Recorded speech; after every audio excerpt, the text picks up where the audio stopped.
तो आज income tax return भरने का आखिरी दिन है। ऐसे में ओल्ड टैक्स रिजीम में आने वाले टैक्स पेयर्स जिन्होंने अब तक इनकम टैक्स रिटर्न फाइल नहीं किया है वो आज इसे निपटा लें। 1 अगस्त से फाइनेंशियल ईयर 2023-24 के लिए ओल्ड टैक्स रिजीम के तहत आईटीआर भरने का विकल्प बंद हो जाएगा। तय समय पर आईटीआर नहीं भरने पर इनकम टैक्स की धारा 234A के तहत 5,000 रुपये का जुर्माना और ब्याज भी देना होगा। खास बात यह है कि आज के बाद ओल्ड टैक्स रिजीम के तहत छूट क्लेम करने का विकल्प भी खत्म हो जाएगा। तो अगर आप आज तक आईटीआर फाइल करते हैं तो आपके सामने टैक्स स्लैब चुनने के 2 विकल्प होंगे।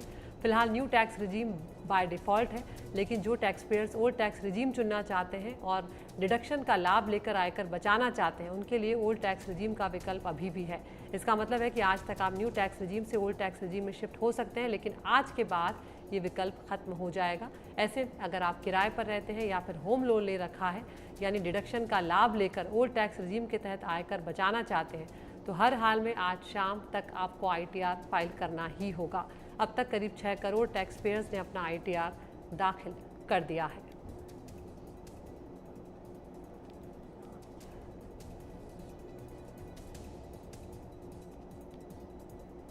और इस वक्त हमारे साथ बेहद ख़ास मेहमान जुड़ रहे हैं, गोपाल केडिया जी हैं। गोपाल साहब, आपका बहुत बहुत शुक्रिया। यहाँ पर न्यू टैक्स रिजीम और ओल्ड टैक्स रिजीम को लेकर मुझे लगता है कि अभी भी एक कन्फ्यूजन बना हुआ है।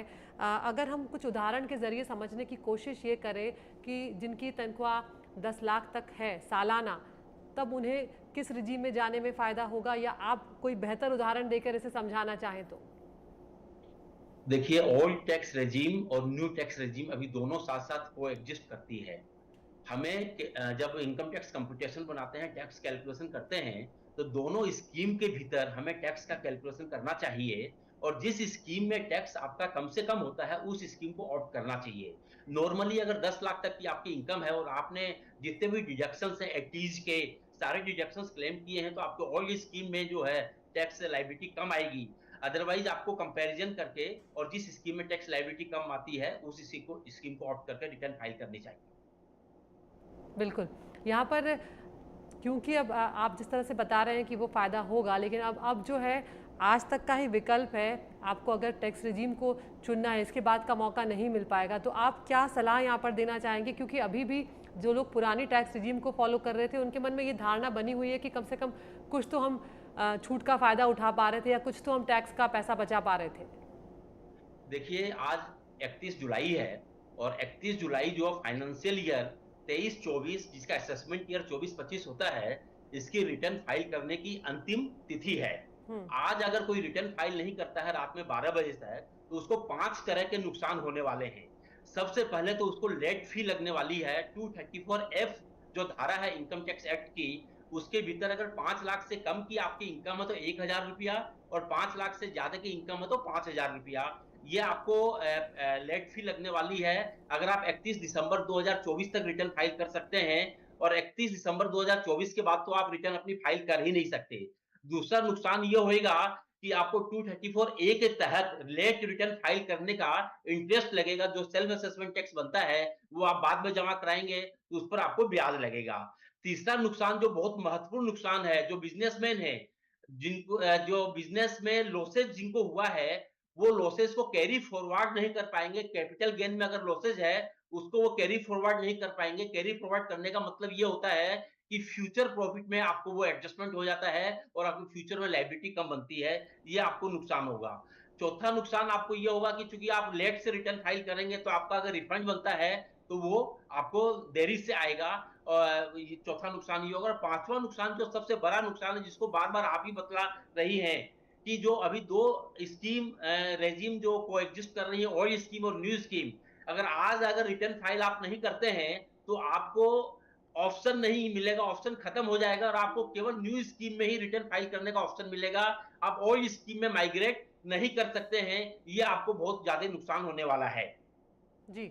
यहाँ पर गोपाल जी, अगर कोई आप टैक्स रिजीम ना चुनते हैं तो वो बाय डिफ़ॉल्ट न्यू रिजीम में जाते हैं, लेकिन हम ये देख रहे हैं कि ज़्यादातर लोग जो हैं वो न्यू टैक्स रिजीम चुन रहे हैं। तो क्या आप इसको भी एक उदाहरण के ज़रिए समझा सकते हैं कि कितनी तनख्वाह वालों के लिए ये बेहतर है, या आपका कहना है कि सभी के लिए अब न्यू टैक्स रिजीम में जाना ही बेहतर होगा?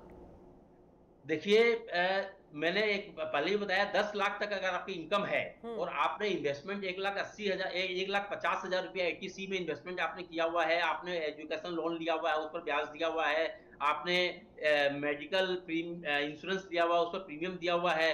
अगर ये सारी आपने चीजें करी हुई हैं तो आपको न्यू रेजिम में आपको टैक्स ज्यादा होगा, ओल्ड रेजिम में टैक्स कम होगा।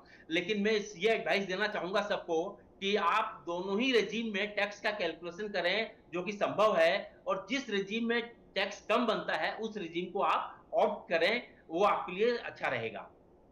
जी बिल्कुल। तो यहाँ पर आपने ये भी जानकारी दी है कि जुर्माना भी भरना पड़ सकता है अगर अब आईटीआर भरने में हमको देरी होती है तो ये भी आप सलाह दें कि आईटीआर भरते वक्त किन बातों की सावधानी रखना ज़रूरी है? देखिए आईटीआर भरते समय इनकम टैक्स जो है हुँ। 3 तरह के फॉर्म रिलीज कर रही हैं। एक 26 एएस रिलीज कर रही हैं, एक टीआईएस रिलीज कर रही हैं, एक एआईएस रिलीज कर रही हैं। आप अपने पोर्टल में जाकर के तीनों फॉर्म को प्रिंट आउट निकाल लें और उससे ये कंपैरिजन करें कि इनकम टैक्स ऑफिस के पास आपकी कौन-कौन सी इंफॉर्मेशन अवेलेबल है, और उससे आप अपने बुक्स ऑफ अकाउंट से एक्चुअल जो आपकी इनकम हुई है उससे मैच करें और उसके बाद ही रिटर्न आप फाइल करें। अदरवाइज आपके पास नोटिस आ जाएगा कि इनकम आपकी मिसमैच है और आप रिवाइज रिटर्न फाइल करें। तो ये आपको करना बहुत जरूरी है। जी, बहुत-बहुत शुक्रिया गोपाल केडिया साहब। तो हमारे साथ टेक एक्सपर्ट जुड़े थे गोपाल केडिया साहब, जो जानकारी दे रहे थे कि किन-किन बातों को ध्यान रखना ज़रूरी है और किस स्लैब में आप हैं तो उसके लिए आप कौन सी रिजीम को चुन सकते हैं। तो आज रात 12 बजे तक आईटीआर आपको भर देना है। अगर वो नहीं भर पाते हैं आप तो आपको जुर्माना यहाँ पर देना होगा।